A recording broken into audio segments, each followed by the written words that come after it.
capture what treasures were inside the vault. What do you think is in this safe? Probably some drugs left over from the police department. Since I was 15, we talked about what could be in the safe, what could be in the safe. What Phyllis left in that safe is probably what we're going to find today.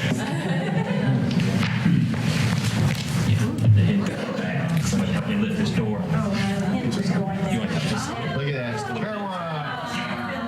There's marijuana in there. The police told me that they couldn't remember him, but did the police ever using it? But it looks like they obviously did. Yeah. I'm going to reach over there and grab that diary and have a look at that because that don't look like that could be contraband.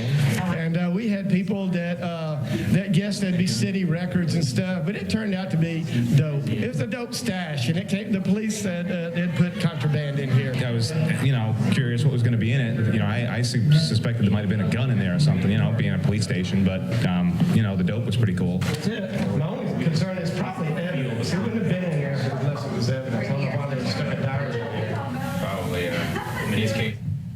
40-year-old marijuana. What do they do with it? They can't burn it. Yeah, I think they're going to destroy it. They will destroy it. Would you burn it, Roseanne? What? Would you? The forecast is